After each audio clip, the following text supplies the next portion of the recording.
I'm Jon Evans, and welcome to another episode of One-on-One. The COVID-19 pandemic has hurt a lot of industries across the United States. The film and TV industry has basically shut down for the past several months. But cameras will start rolling again in Wilmington in September, when crews begin to film a Hallmark Christmas movie here. Trevor Donovan, who is a veteran of more than a half dozen of the Hallmark movies, is one of the stars coming to town for that production. Trevor joins us from his hometown in California. Trevor, thanks so much for joining us on the One-on-One with Jon Evans podcast. Absolutely. Thanks for having me, John. Tell us about this project. It's going to be a military-themed Christmas film, correct? Yes, military-themed, Navy to be specific. As right now, the running title is USS Christmas. And it's, as it says in the title, it is going to be a Christmas movie. I'm going to be playing a Navy pilot, working with an actress by the name of Jen Lilly, who I haven't had the pleasure of working with yet, but I've heard nothing but great things about her. So I'm really looking forward to it. And it sounds like they're putting a lot of effort into it. And I believe it's their only military-themed Christmas movie this year, so that's pretty exciting too. Are you confident in going back to work now with all the pandemic and COVID-19 and the virus? Has that been a concern of yours? I think it's something. It's going to be interesting. It's going to be interesting because I know there's going to be a lot of added regulations and smaller crews, which should make the days a little more difficult to get through. All of the crew having to wear masks and things. There's going to be a lot of very interesting and odd regulations put on the production. So we'll see how it works out. But I know that they've consulted with a ton of medical professionals and different people to make sure we have the safest set possible. So we'll see how it goes. I know it's going to be a little weird, a little awkward, but I think we'll pull it off. What have you been doing during the pandemic? Obviously, a lot of productions were shut down. So what has Trevor been doing for the last 5 or 6 months? Well, lots and lots of outdoor activities. Luckily, I'm in my hometown now of Mammoth Lakes in California, and it's a ski resort town in the Sierra Nevada mountain range, and it's just beautiful. And social distancing is not a problem here. So I've been tested several times so I could come up and visit my parents. And I'm staying in a little cabin, and I'm going hiking every day and paddle boarding and just staying active, staying healthy, keeping my mind straight, reading a lot,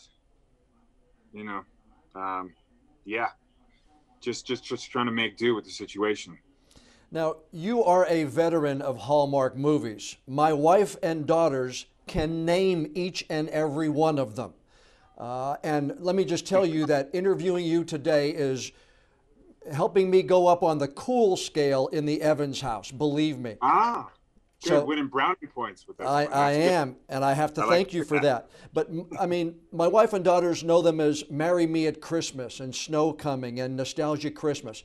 I know them as, oh, he played the movie star who paid for his sister's wedding, or he was the NFL quarterback who was Samantha's high school sweetheart, or he was the widower who co-chairs the town's Christmas parade.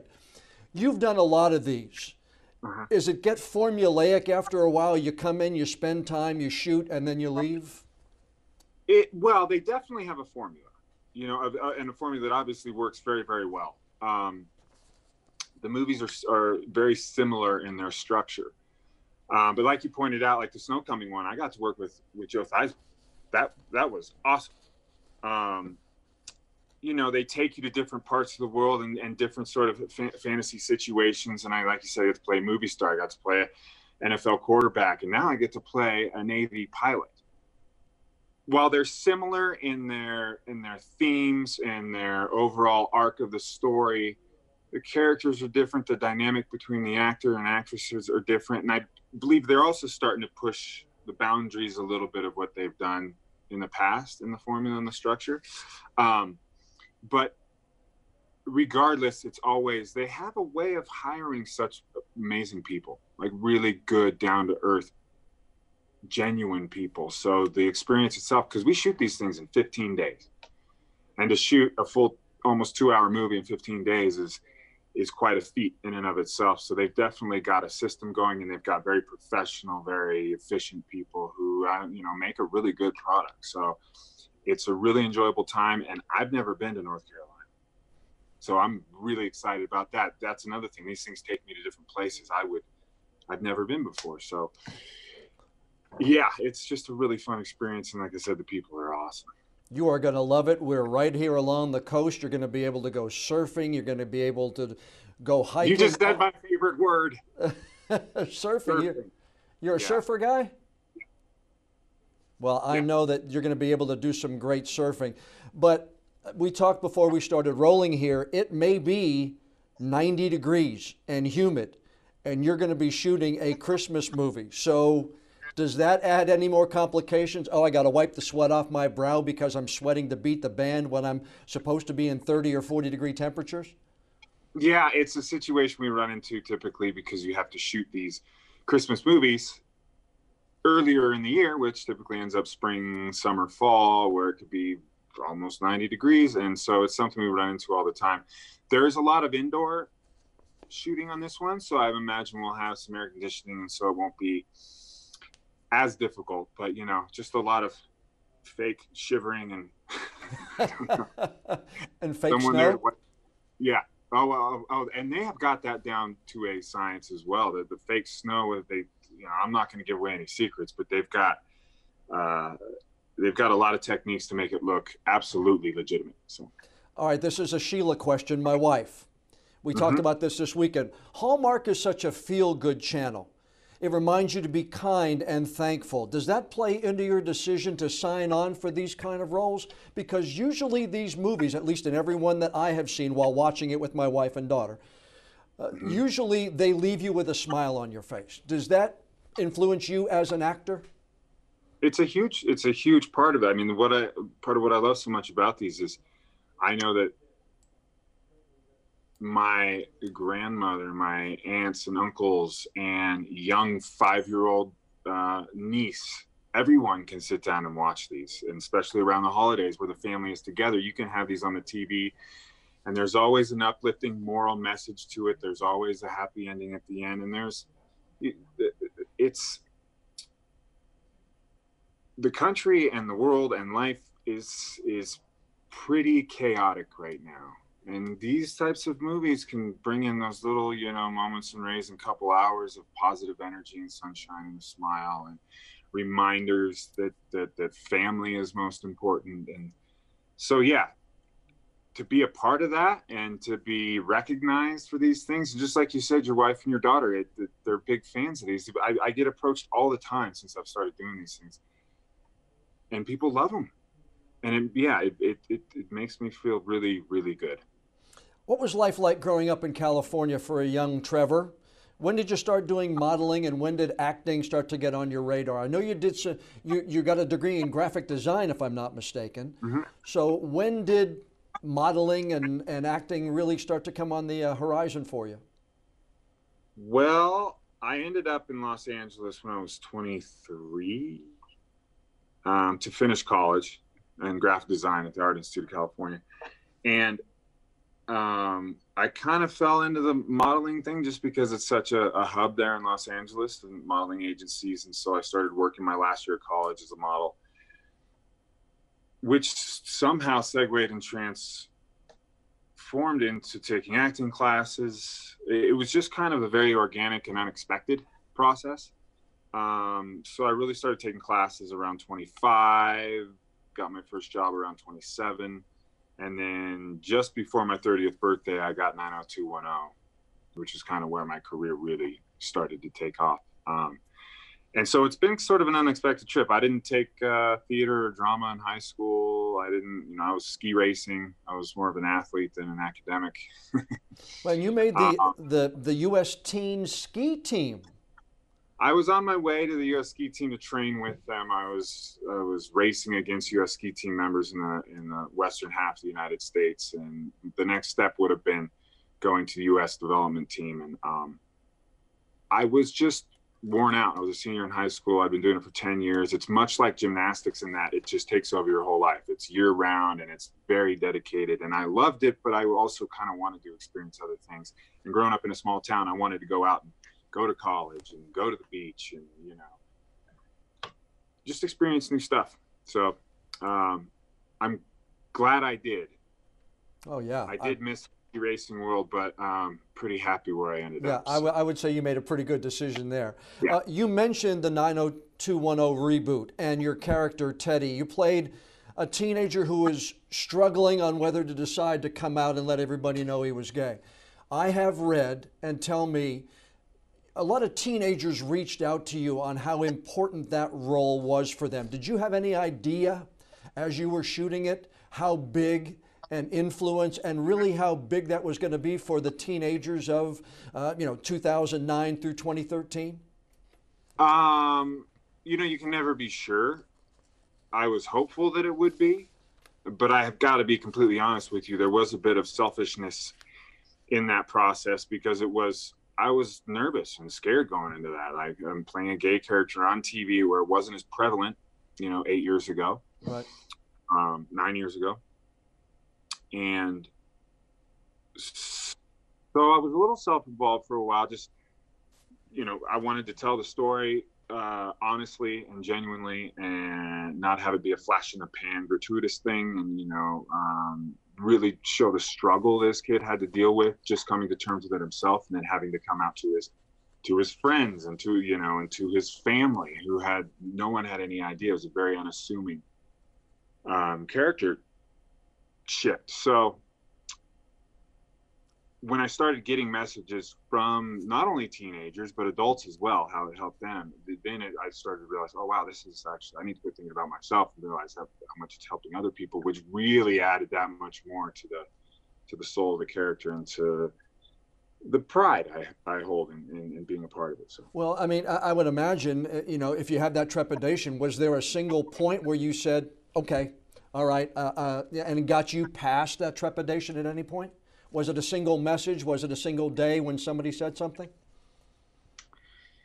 There were numerous messages. Well, there was one, and I was reading so many at the time, but there was one in particular that says, you saved my life. I would be dead without your character. Just something to that effect. Wow. And I've had several like that where they said I was considering taking my life, or somebody's sister saying you saved my brother's life, or, so. And not me personally, but the storyline. And that's why I'm also proud of how the CW and how 90210, the producers, the writers, handled the coming out story. Because it was more of a coming out story than an actual just right gay story. It was like how difficult it is to face that. So there were so many messages and so many moments where I just realized how much that character touched people. So yeah, I've done a lot of work with Habitat for Humanity here, emceed a lot of their Golden Hammer breakfasts, and actually I was out on a build one day, helped nail in a wall, and that house and that wall is still standing 12 years later. How did you get involved? Very, very good. Well, just as you start getting, once I got on the show, you start getting sort of approached by different organizations, and that one appealed to me especially, because my dad, he's a retired general contractor, but I grew up on job sites, learning to frame, learning to remodel, learning to do all these things. So tangibly, it was right up my alley. And I love the structure of it. I love they create these communities, they build homes for families that are struggling, not that are these people are working individuals and just need help, and then within that community, they provide opportunity for the kids to work and contribute to that community. So it's not just something given to these people, it's opportunity given to these people to these people work for it and get to work within that community. So I just think the overall structure of it is just amazing. I've always loved that it was a hand up, not a handout. That's the one thing that I've always loved about it. That's the actual term I was looking for. It's a hand up, not a handout. Yeah. One of the things that really touched me was watching you one day when you were on a talk show and you had written the Love Always Dogbert and Tito book. And I've had dogs all my life, and I've got Henry, our 12-year-old chocolate lab right now, who is, still kind of struggling, but still thinking he's 2 years old, not 12. But as an animal lover, you documented your German Shepherd dog Birch disease, and I saw how difficult that was for you. But how important was it for you to be able to do that and share that with so many others? Well, it was huge, because prior to him starting to show symptoms and stuff, I was completely unaware of degenerative myelopathy. I had no idea what it was. And then as I started researching it, and it's a devastating disease. And it's so painful to watch. The dog, dogs don't know what's going on. They're just losing feeling in their hind legs. And it was so painful watching. And it's preventable.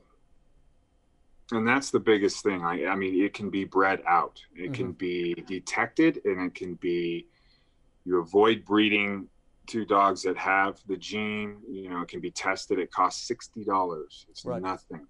Yeah. It's absolutely doable. And you send the test out to a University of Michigan, other places. So getting the word out, because going through it and having to put him down when he was not even 9 years old was one of the hardest things I've ever had to do. Well, I applaud you, and I didn't mean to make you upset. I just no. This is good. I haven't cried about it in years. So if for anybody out there, I suggest you Google Trevor Donovan, Dogbert, and look at the video from the day that you were on the talk show. He was in the wheelchair, and you said he was still happy and still going around. But I can only imagine how difficult that was.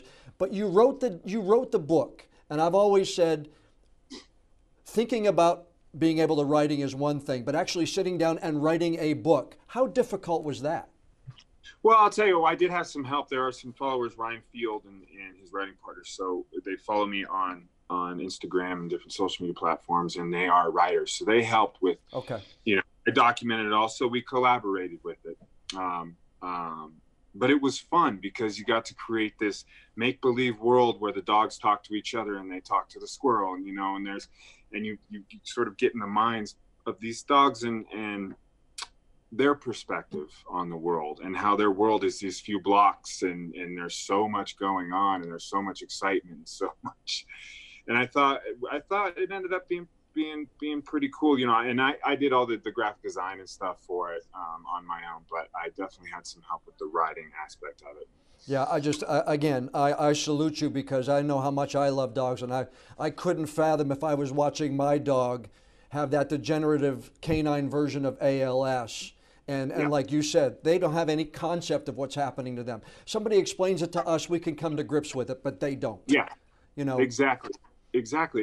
You can see the confusion, and they're looking back at their hind legs and wondering what's going on, and then trying to get outside to go to the bathroom, and they can't do it. It's the positive thing I would say is that they're not in pain. It's in a painful thing, but it's still, you could tell it takes a toll on their mental capacity. It takes a toll on their mood.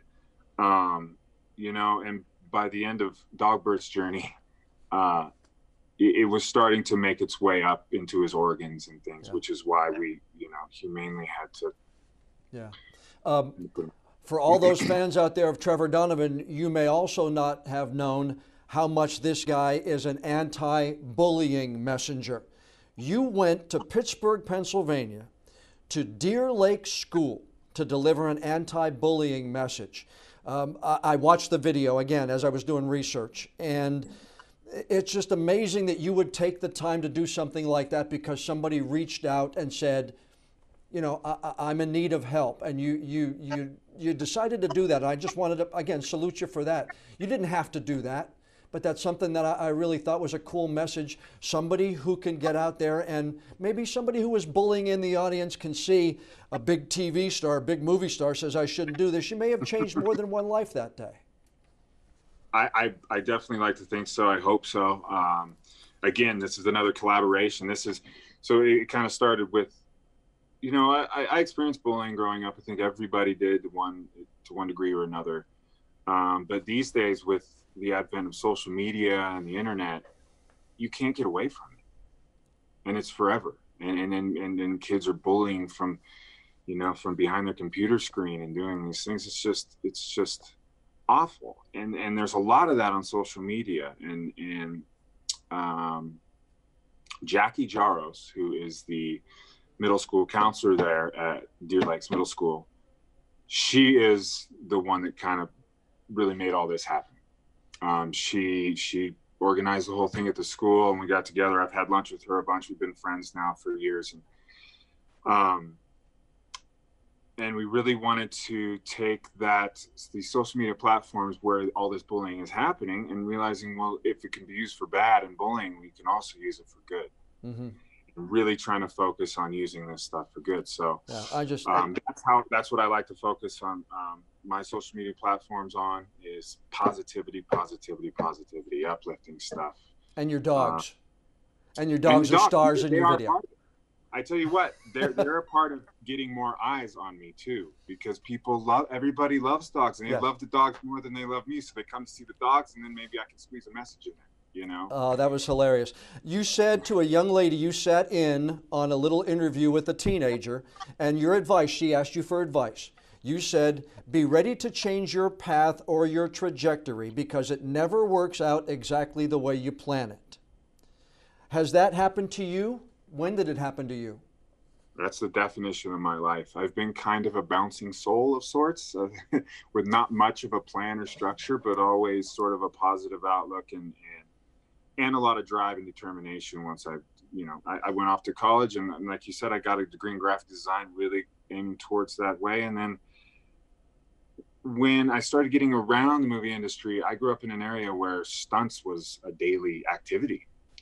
Everything I've done, it's been outdoors. And so I started going in the direction of the stunt world, but somehow got pulled back into the acting. And, you just got to roll with the punches and don't be discouraged if things don't come out the way that you planned, because, like they said, these cliches exist for a reason. One door opens, one door closes, another door opens, or, you take this path. There's going to be plenty of opportunities, and you just got to be ready and open-minded for them. And mine keep happening. Like, I thought I'd be on certain TV shows. This Hallmark opportunity came up, and I wasn't sure if I wanted to do it. And as soon as I did, it proved itself to be the best decision I've made in my career. Who's the person you'd like to meet, and why? Who's a person? I've been so lucky. I've met so many incredible people. In the political world, I've met the Dalai Lama. And I saw that. Yeah, you were on a program with the Dalai Lama, Jimmy Carter, and Bill Clinton. Yeah, Mikhail Gorbachev. Yeah, and sitting at the table with Sean Penn and Kerry Kennedy. I just spoke to this morning on the phone. She's a good friend of mine. Yeah. I've just been so lucky. Is there someone you maybe want to work with, or someone you would really like to meet, have lunch with, that you haven't had the chance yet? Well, I would love to work in I guess you'd call them today's Rat Pack, with Matt Damon, George Clooney, Brad Pitt. I'd love to work with Quentin Tarantino, David Lynch. There's a lot of them. There's a lot of them. Yeah, I want to do a movie in the vein of like Ocean's 11. Would love to work with Brad Pitt and George Clooney, and Robert Redford.